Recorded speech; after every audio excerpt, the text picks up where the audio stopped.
大家好，我是 Lisa。最近那个谭德赛啊，他在 WHO 的记者会上胡说八道、无凭无据的污蔑台湾，说台湾歧视，在那边彪骂台湾3分钟。我身为台湾人看的是很生气啦，因为我知道这不是事实嘛。不过我也很担心他的一番话会不会造成很多国外朋友对台湾的误解，所以我就上了很多国外常用的社群网站论坛，像是 Twitter 啊、Reddit 跟日本的 No 呛带路去看看。结果应该不用我说了吧？最近台湾很多节目新闻跟很多 YouTuber 都有在说，大部分的网友呢都不相信谭德赛的鬼话。那今天我要说的呢，不是网民们的想法，而是我身边一些外国朋友们的想法。我就问了我身边很多美国朋友、韩国朋友、日本朋友，甚至还有中国的朋友，我就问他们说：你相信谭德赛在记者会上说台湾攻击他、歧视他吗？结果大家一面倒的都说不相信，尤其是中国的朋友，毕竟他们在这墙外比较自由，能看到、能接收到的资讯也比较多，自然的呢也就不相信谭德赛跟中共的鬼话啦。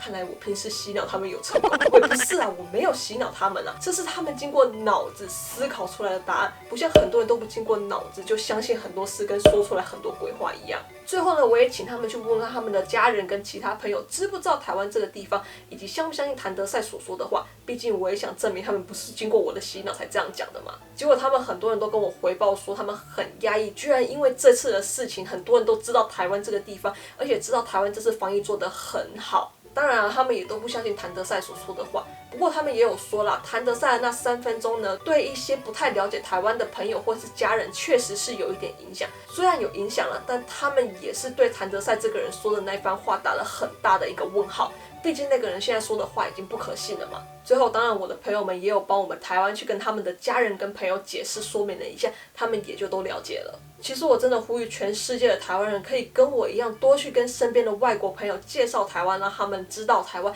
了解台湾是个什么样的地方。也可以请他们再去跟身边的朋友们介绍台湾，相信一个传一个，威力一定很强大。大家也可以把阿弟他们写的那封信转发给身边所有国外的朋友们看，相信看完之后呢，不用多说什么，大家一定都能了解的。我觉得我们这次应该好好的谢谢谭德赛，因为他的无能、他的轻中，让台湾成为了这次防疫的资优生，也因为他让台湾被全世界看见了。谢谢你，谭德赛。好啦，那以上就是我身边很多国外朋友对谭德赛这次的发言以及对台湾的看法。那今天影片就到这里，如果你喜欢的话呢，不要忘记去帮我按赞加分享。还没订阅的朋友们呢，也不要忘记去帮我按下订阅，然后记得打开小铃铛哦。另外 Lisa 给我 Facebook 跟 Instagram， 有兴趣的朋友们呢，也可以去帮我 follow 按下赞。那我们就下次见啦，拜拜。